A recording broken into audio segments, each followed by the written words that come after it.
নমস্কার, আমি শ্রেয়সী। আমি অধ্যয়নের একজন ছাত্রী। অধ্যয়ন আমার কাছে একটা কোচিং ইনস্টিটিউশন শুধু নয়, অধ্যয়ন আমার কাছে একটা ভিশন। যেই ভিশনটা দিয়ে আমি যে কোনো কম্পিটিটিভ এক্সামগুলোকে দেখতে শিখেছি। রিসেন্টলি যারা নার্সিং ফিল্ডের সাথে যুক্ত তারা জানেন, ওয়েস্ট বেঙ্গল হেলথ রিক্রুটমেন্ট বোর্ডের একটা রিক্রুটমেন্ট বেরিয়েছে, তাতে বিএসসি নার্সিং ক্যাটাগরিতে আমি সিলেক্টেড হয়েছি। এবং এই সিলেকশন প্রসেসে স্যার ম্যামের কিছু টিপস আমার ভীষণ কাজে লেগেছে। যেমন সবাই জানেন এবার প্রথমবার সিবিটি এক্সাম হয়েছিল। তো সবার মতো আমিও খুব ঘাবড়েছিলাম কীভাবে এক্সামকে ডিল করব বা কীভাবে কোশ্চেনগুলো, মানে আমি নিজেও অনেকটা চাপেই ছিলাম। তো সেই জায়গায় স্যার ম্যামের কিছু টিপস, যে হচ্ছে গিয়ে, কারণ এক্সাম হলে হচ্ছে কি কোশ্চেনের স্ট্যান্ডার্ড বোঝাটা খুব ইম্পর্টেন্ট। তো এটা তখনই হবে যখন আমি ভালোভাবে প্রিপারেশান নেবো। শুনে স্যার প্রথম থেকে বলতেন, যাই করছো ভালোভাবে পড়াশুনো করো, ওটাকে ভালোভাবে বোঝার চেষ্টা করো। তাতে কী হবে, কোশ্চেন হলে গিয়ে তুমি মানে কোশ্চেনের স্ট্যান্ডার্ডটা বুঝতে পারবে। আর কোশ্চেনের স্ট্যান্ডার্ড বুঝলে, মানে কোশ্চেন যদি কঠিন হয় তাহলে সেটা সবার জন্য কঠিন হবে। আমি অ্যাটেম্প্ট বাড়ানোর চক্করে গিয়ে যদি কোশ্চেন বেশি ভুল করে দিয়ে আসি তাহলে সেখানে আমারই ডিসক্রেডিট। তো সেইটা এই একটা মানে কথা যেটা আমার সবসময় পরীক্ষা হলে মনে হয়েছে, কারণ কোশ্চেন আমাদের যথেষ্ট স্ট্যান্ডার্ড ছিল। তো আমার বারবার মনে হচ্ছিলো যে আমি কি একটু অ্যাটেম্প্ট বাড়াবো, আমার কি এইটুকুতে হবে।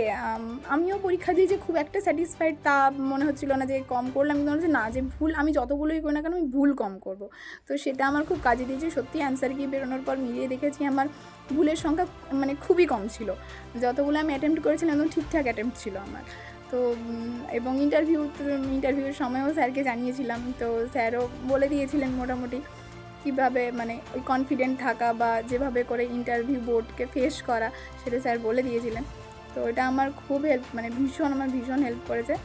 তো অধ্যয়ন আমাকে মানে অধ্যয়নের কাছে আমি ভীষণভাবে, মানে শুধুমাত্র যে সরকারি আমলা হওয়ার স্বপ্ন আমরা সকলেই দেখি, কিন্তু সেই রাস্তাটা অনেক বড় এবং ওই রাস্তাতে আমাদের অনেকগুলো ধাপ পেরোতে হবে। এবং এটা তো এরকম নয় যে একবারই সব কিছু হয়ে যাবে, আমাদেরকে ধৈর্য ধরে একটু করে এগোতে হবে।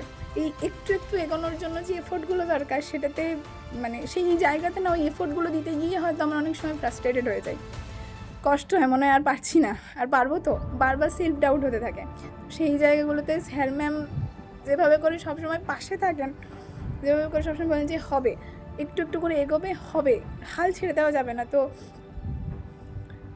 স্যার ম্যামের এই কন্টিনিউয়াস সাপোর্ট আমাকে ভীষণভাবে হেল্প করেছে, যে নিজেকে সেলফ কনফিডেন্সটা ধরে রাখতে। কারণ আমি যদি আলটিমেটলি কনফিডেন্স থাকে, তাহলে আমি সামনের দিকে যে কোনো জায়গায় যাই না কেন, সেখানে আমি নিজের জায়গাটাকে নিজেকে এস্টাবলিশ করতে পারবো। তো সেটার জন্য আমি thank you sir, thank you ma'am. আপনাদের কন্টিনিউয়াস সাপোর্ট সত্যি ভীষণ হেল্প করেছে। আর আমি অবশ্যই এই ক্ষেত্রে বলতে চাই, আমার জীবনে খুব কম মানুষ আছেন হাতে গোনা যারা সাপোর্ট করেন, স্যার ম্যাম তাদের মধ্যে একজন। অবশ্যই আরও আমার কিছু স্যার রয়েছেন, ম্যাডামও রয়েছেন। আমার বাবা মা তো অবশ্যই, মানে বাবা মা হচ্ছে কি দুটো পিলার আমার লাইফে। তো ওনাদের ছাড়া কখনো সম্ভব ছিল না।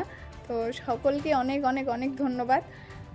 আজকে আনন্দ হওয়ার চেয়েও বেশি আমার অনেক বেশি স্বস্তি লাগছে, আর অনেক বেশি নিজেকে ব্লেসড ফিল হচ্ছে। Thank you sir, thank you ma'am, আমার প্রণাম নেবেন।